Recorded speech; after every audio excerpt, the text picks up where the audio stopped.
Halo teman trader, channel Five Positif aja di sini. Siap-siap, karena di video kali ini kita akan bedah tuntas kenapa Bitcoin punya potensi besar melesat ke level $125.000 di akhir November ini, bahkan bisa menembus hingga $130.000. Tapi, ada juga sisi lain yang perlu kita perhatikan. Kenapa altcoin justru bisa tertinggal atau bahkan mengalami koreksi di tengah pesta Bitcoin ini? Kita akan kupas tuntas semua faktornya.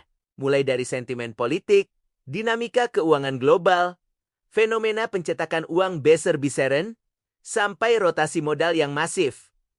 Penasaran kan? Yuk, langsung kita mulai petualangan analisis kita. Oke, kita mulai dari faktor makro yang super penting.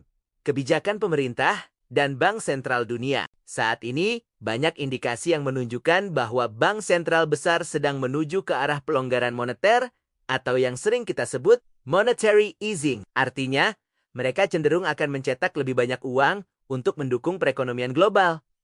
Nah, tahu tidak, analisis terbaru menunjukkan bahwa harga Bitcoin sekarang ini sangat terikat erat dengan pelebaran suplai uang global ini. Semakin banyak uang beredar, semakin besar potensi Bitcoin melambung. Seperti yang disampaikan Arthur Hayes, siklus 4 tahunan Bitcoin yang tradisional itu sudah mulai kehilangan relevansinya. Karena sekarang yang jauh lebih dominan adalah kondisi likuiditas global dan kebijakan uang yang diterapkan. Ini jadi poin penting banget untuk dipahami. Ditambah lagi dari sisi politik, kita mulai melihat munculnya regulasi yang lebih pro-kripto. Institusi-institusi besar makin percaya bahwa aset digital, terutama Bitcoin, bisa jadi alternatif keuangan yang solid dan bahkan aset lindung nilai yang tangguh di tengah ketidakpastian. Ini tentu saja akan memperkuat arus modal masuk ke Bitcoin. Jadi, bayangkan kombinasi ini.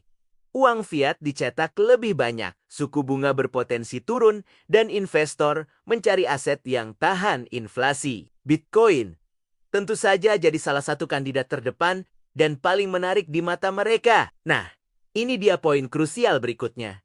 Ketika uang fiat disuntikkan secara besar-besaran ke sistem dan suku bunga mulai turun, investor besar tidak akan diam saja. Mereka akan memindahkan dananya ke aset-aset yang punya potensi kenaikan fantastis. Dan salah satunya adalah Bitcoin. Fenomena ini sering disebut sebagai fungsi liquidity sponge Bitcoin, di mana ia menyerap kelebihan likuiditas global yang melimpah ruah.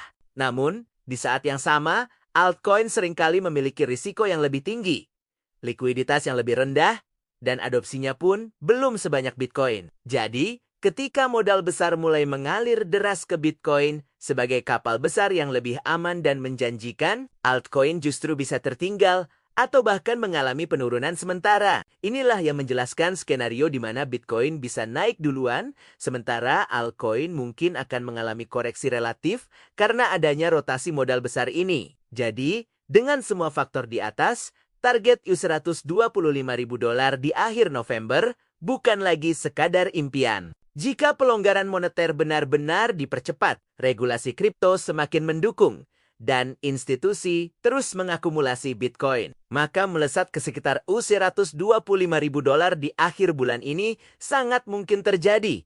Bahkan, ada potensi lebih jauh lagi. Setelah menyentuh level $125.000, jika momentum kenaikan tetap kuat dan tidak ada katalis negatif besar yang muncul, Bitcoin bisa saja melanjutkan rally dahsyatnya hingga menyentuh $130.000 sebelum akhir tahun. Tentu saja, kita harus terus pantau beberapa indikator penting.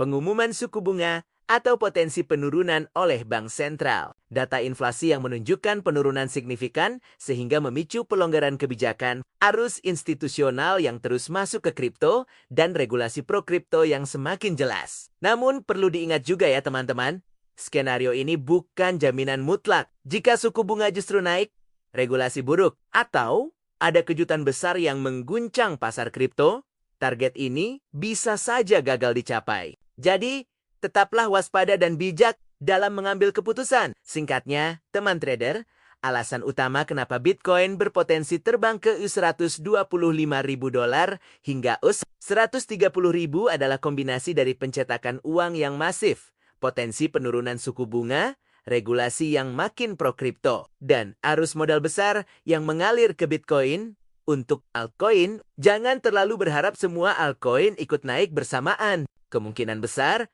Bitcoin akan memimpin. Sementara altcoin bisa tertinggal atau bahkan mengalami koreksi sementara akibat rotasi modal. Strategi yang bisa kamu pertimbangkan adalah, jika kamu ingin masuk posisi Bitcoin, mungkin ini waktu yang tepat untuk entry atau menambah posisi dengan target awal di sekitar $125.000.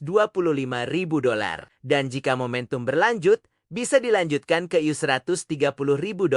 Jangan lupa, selalu pasang stop loss untuk mengelola risiko. Selalu lakukan diversifikasi dan terapkan manajemen risiko yang baik, karena jika momentum gagal, koreksi tajam bisa saja terjadi. Terus pantau, update harian, dan kita akan selalu bersama mengamati pasar kripto dan keuangan global ini. Salam trader, sampai jumpa di video selanjutnya. Jangan lupa like, share, dan subscribe ya untuk update berikutnya.